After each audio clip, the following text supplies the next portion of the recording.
వీక్షకులకు స్వాగతం, నమస్కారం. జనవరిలో మరో 70 అన్నా క్యాంటీన్లు ప్రారంభం కాబోతున్నాయి. ప్రతి అసెంబ్లీ నియోజకవర్గంలో అన్నా క్యాంటీన్ ఉండేలా ప్రభుత్వం ఏర్పాట్లు చేస్తోంది. 113 నియోజకవర్గాల్లో ప్రస్తుతం అన్నా క్యాంటీన్లు ఉన్నాయి. మిగిలిన 62 నియోజకవర్గాల్లోనూ జనవరిలో ప్రారంభించనున్నారు. ఇందుకు సంబంధించిన క్యాంటీన్ భవనాల నిర్మాణ పనులు ప్రారంభమై వివిధ దశల్లో ఉన్నాయి. డిసెంబర్ నాటికి వాటిని సిద్ధం చేయనున్నారు. నగరాలు, పట్టణాల్లో ప్రారంభించిన అన్నా క్యాంటీన్లు పేదల ఆకలి బాధలు తీరుస్తున్నాయి. ఒక్కో క్యాంటీన్లో రోజు 3 పూట్ల 900 మందికి, మధ్యాహ్నం అత్యధికంగా 400 మంది వరకు వస్తున్నారు. రాష్ట్ర వ్యాప్తంగా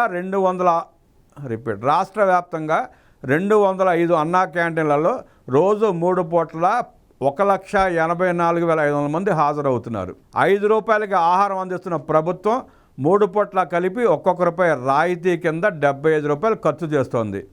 అల్పాహారంపై ₹17, మధ్యాహ్నం భోజనం మీద ₹20, రాత్రి భోజనం మీద మరో ₹29 ఖర్చు చేస్తోంది. ప్రస్తుతం నిర్వహిస్తున్న 205 అన్నా క్యాంటీన్లపై రాయితీ కింద నెలకు 11 కోట్ల చొప్పున ఏడాదికి 132 కోట్లు భరిస్తోంది. 16 వంటశాలల నుంచి అన్నా క్యాంటీన్లకు ఆహారం సరఫరా చేస్తున్నారు.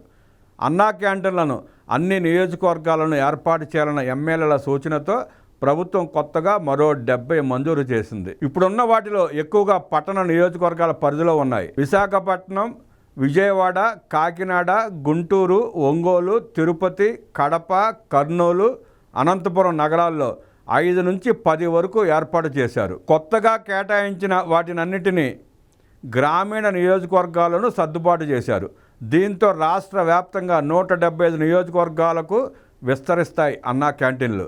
జనవరి నుంచి కొత్త క్యాంటీన్లు అందుబాటులోకి రానున్నాయి. ఒక్కొక్క భవనానికి ₹61 లక్షల చొప్పున 41,70,00,000 ఖర్చు చేస్తున్నారు.